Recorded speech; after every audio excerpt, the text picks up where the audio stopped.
తాజా అంశాన్ని చూస్తున్నాం. ముఖ్యమంత్రి చంద్రబాబు ఢిల్లీ వెళ్లారు. పలువురు కేంద్ర మంత్రుల్ని సీఎం కలవనున్నారు. మరింత సమాచారం మా ప్రతినిధి అరుణ్ని అడిగి తెలుసుకుందాం. అరుణ్, ఢిల్లీలో సీఎం చంద్రబాబు ఎవరెవరిని కలుస్తారు, ఏ అంశాలపై చర్చిస్తారు? అనుదీప్, మరి కాసేపట్లో ముఖ్యమంత్రి చంద్రబాబు ఢిల్లీ చేరుకోబోతున్నారు. నేరుగా విమానాశ్రయం నుంచి నిర్మలా సీతారామన్ ఆర్థిక మంత్రితో భేటీ అయ్యేందుకు ఆమె నివాసానికి వెళ్లబోతున్నారు. అక్కడి నుంచి నేరుగా జనపదకు చేరుకుంటారు. కేంద్ర విదేశాంగ శాఖ మంత్రి జయశంకర్ చంద్రబాబుతో భేటీ కాబోతున్నారు.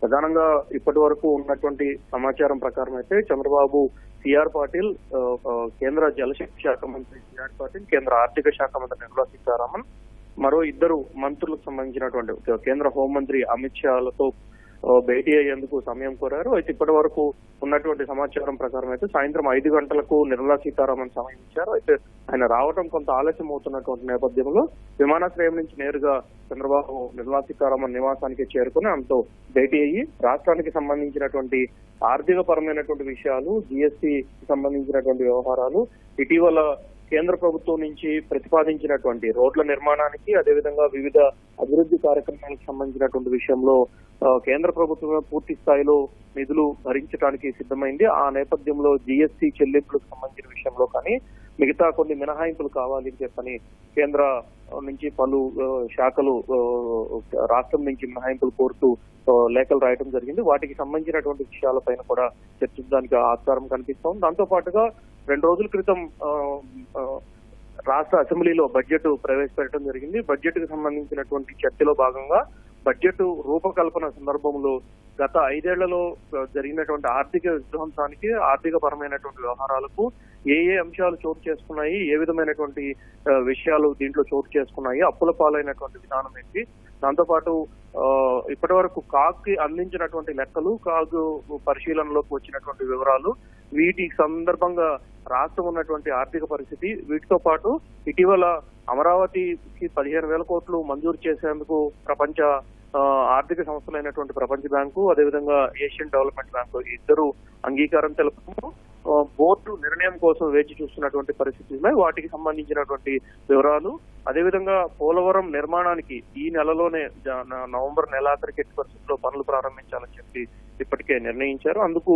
నిధులు మంజూరు విషయంలో ఎలాంటి తాత్సారం లేకుండా చూడాలి అని చెప్పని కోరబోతున్నట్లుగా తెలుస్తోంది. వీటితో పాటుగానే ఇప్పటి వరకు వివిధ పథకాల్లో కేంద్ర ప్రభుత్వం వివిధ రాష్ట్రాలకు కేంద్ర ప్రాయోజిత పథకాల ద్వారా నిధులు కేటాయిస్తుంది. ఆ నేపథ్యంలో గత 5 ఏళ్లలో రాష్ట్ర ప్రభుత్వం సరిగ్గా వినియోగించుకోలేదు కాబట్టి అందుకు సంబంధించినటువంటి నిధులను కూడా ఇవ్వాలని కోరేటువంటి అవకాశాలు కనిపిస్తున్నాయి. అదే సందర్భంలో నిర్మలా సీతారామన్ తో భేటీ తర్వాత చంద్రబాబు, విదేశాంగ మంత్రి జయశంకర్ ఇరువురు భేటీ కాబోతున్నారు. అయితే ఈ భేటీ చంద్రబాబు అధికారిక నివాసం 1 జనపదలోనే జరగవచ్చు అనేది ఇప్పటి వరకు అధికారిక వర్గాలు ఇచ్చినటువంటి సమాచారం ప్రకారం తెలుస్తా ఉంది.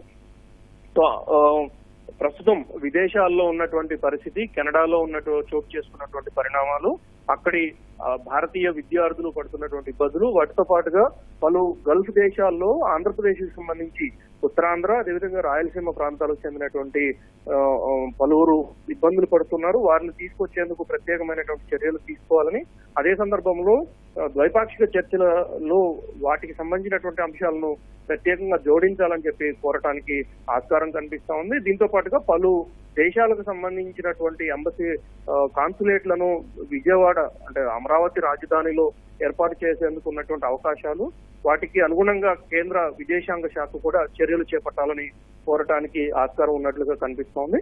అయితే అమిత్ షాను కూడా కలవటానికి ముఖ్యమంత్రి చంద్రబాబు సమయం కోరారు. కానీ ఇప్పటి వరకు అమిత్ షా మహారాష్ట్ర ఎన్నికల ప్రచారంలో ఉండటంతో ఆయన ఎప్పుడు తిరిగి ఢిల్లీ చేరుకుంటారు, ఎప్పుడు సమయం ఇస్తారనేది ఇంకా తెలలేదు. అదే సందర్భంలో కేంద్ర జలశక్తి మంత్రి సిఆర్ పాటిల్ కూడా ఇంకా సమయం కేటాయించాల్సింది. ఈ రూరు సమయం ఇస్తే సిఆర్ పాటిల్ తో పోలవరం ప్రాజెక్టు, దానికి సంబంధించినటువంటి పనులు, వీటితో పాటుగా ప్రధానమంత్రి కృషి సించాయి యోజన, అదే సందర్భంలో జలశక్తికి సంబంధించినటువంటి వివిధ పథకాల్లో రాష్ట్ర ప్రాజెక్టులకు సంబంధించినటువంటి నిధుల కేటాయింపు పైన ప్రధానంగా చర్చ జరగడానికి ఆస్కారం కనిపిస్తా ఉంది. అనుదీప్, ధన్యవాదాలు అరుణ్.